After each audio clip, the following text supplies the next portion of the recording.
সেই এন্ডোস্কোপির পরে 48 ঘন্টার অবজারভেশনে তাকে রাখা হয়েছে।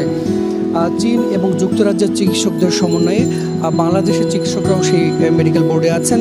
তারা পুরো চিকিৎসার বিষয়টি তদারক করছেন, আর পুরো বিষয়টি সমন্বয় করছেন ডাক্তার জুবাইদা রহমান। উনি বাংলাদেশে গতকাল এসেছেন। গতকাল দুবার তিনি খালেদা জিয়াকে দেখতে এসেছিলেন। মেডিকেল বোর্ডের সদস্যদের সাথে তিনি বৈঠক করেছেন। আজকেও তার আর একটু পরে এখানে হাসপাতালে আসার কথা।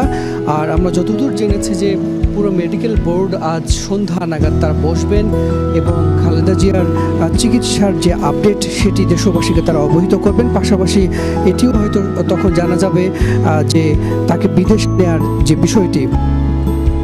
আমরা জানি যে কাতার সরকারের পক্ষ থেকে একটি এয়ার অ্যাম্বুলেন্স বাংলাদেশে পাঠানোর কথা, আজ বিকেলে সেটি আসার কথা। এখন পর্যন্ত সেটির আসলে কোনো আপডেট আমরা পাইনি। আগামীকালকে খালেদা জিয়াকে নিয়ে লন্ডন যাওয়ার কথা ছিল। এর আগের যে সংবাদ সম্মেলনে বিএনপির পক্ষ থেকে যা জানানো হয়েছে সেইটুকু তথ্য এটি। তবে তার পুরো বিষয়টি নির্ভর করছে খালেদা জিয়ার শারীরিক অবস্থার উপরে। যদি চিকিৎসক অর্থাৎ মেডিকেল বোর্ড যদি পরামর্শ দেয় যে তাকে নেওয়া যাবে, সেক্ষেত্রে আসলে তখন চিকিৎসকরা সেটি জানাবেন।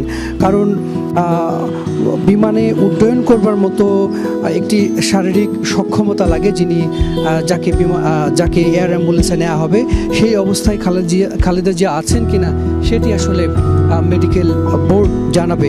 আমরা সেটির অপেক্ষায় যে আনুষ্ঠানিকভাবে বিএনপির পক্ষ থেকে হয়তো আজ সন্ধ্যায় সেই বিষয়টি স্পষ্ট করা হবে যে কখন খালেদা জিয়া